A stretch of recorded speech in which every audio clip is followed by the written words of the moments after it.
Bayangkan sebuah skenario politik yang mengguncang, sesuatu yang mungkin tak pernah terlintas dalam benak banyak orang, ketika nama Anies Baswedan disebut bukan lagi sebagai rival, melainkan sebagai sosok yang bisa menggantikan Gibran Rakabuming Raka di kursi wakil presiden mendampingi Prabowo Subianto.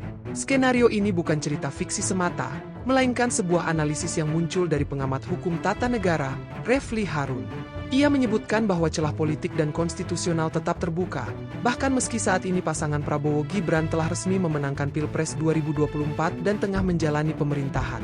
Pertanyaan besarnya adalah, mungkinkah Anies benar-benar duduk di kursi yang saat ini diduduki putra sulung Presiden Jokowi itu? Refli Harun dalam salah satu podcastnya membeberkan analisis mengejutkan. Menurutnya, jalan politik itu bisa terjadi bila ada kesepakatan besar di level elit. Anies, yang selama ini dikenal sebagai tokoh oposisi dan simbol perubahan, bisa saja diminta masuk ke dalam lingkar kekuasaan untuk memperkuat legitimasi pemerintahan Prabowo.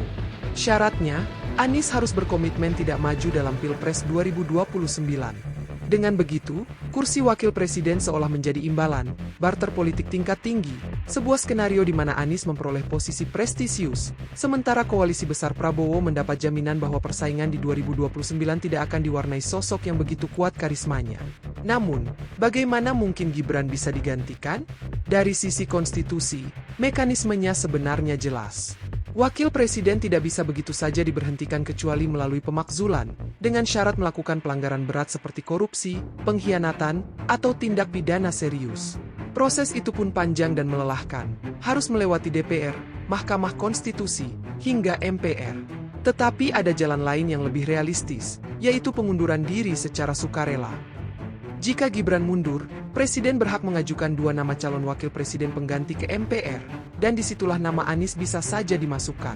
Inilah yang disebut Refli Harun sebagai celah konstitusional yang memungkinkan skenario ini terjadi.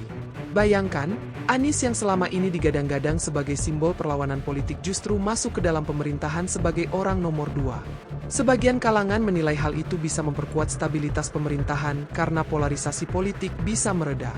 Namun, sebagian lain berpendapat bahwa langkah itu akan menghancurkan idealisme dan citra Anies sendiri di mata pendukungnya. Bagaimana mungkin seorang tokoh yang selalu berbicara tentang perubahan justru menjadi bagian dari rezim yang dulu ia kritik? Beberapa pakar politik pun turut menanggapi. Ada yang menilai skenario ini sangat ekstrim namun bukan mustahil. Dalam dunia politik, kata mereka, tidak ada yang abadi kecuali kepentingan. Jika Prabowo ingin memastikan pemerintahannya berjalan stabil tanpa perlawanan keras, maka merangkul Anies adalah jalan terbaik. Tetapi tentu risikonya besar, terutama bagi Gibran yang posisinya akan terancam. Ia yang masih sangat muda bisa kehilangan panggung politik nasional jika benar-benar menyerahkan kursinya. Sementara bagi Anies, meski kursi wakil presiden adalah prestisius, ia harus mengorbankan peluang di 2029. Dari sisi publik, wacana ini menuai reaksi beragam. Di media sosial, ada yang mendukung karena mereka percaya kolaborasi 2 tokoh besar ini bisa membawa stabilitas dan mengurangi perpecahan bangsa. Namun, tidak sedikit pula yang menolak keras, menilai langkah itu adalah bentuk pengkhianatan terhadap prinsip perubahan yang selalu dijunjung Anies.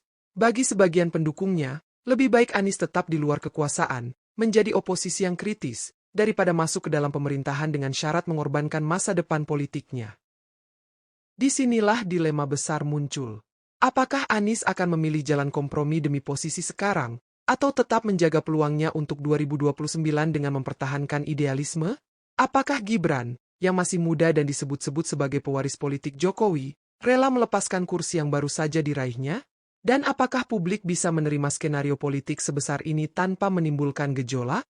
Narasi ini menjadi semakin dramatis karena menggambarkan tarian kekuasaan di panggung politik Indonesia.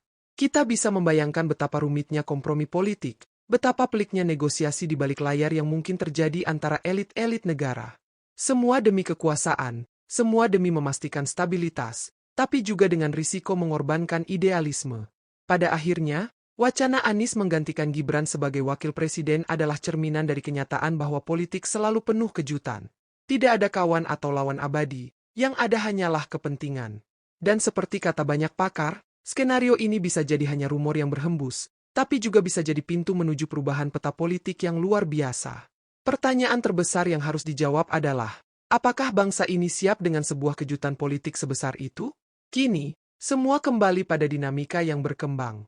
Anies bisa saja tetap memilih jalan oposisi, menjaga citra dan idealismenya hingga 2029.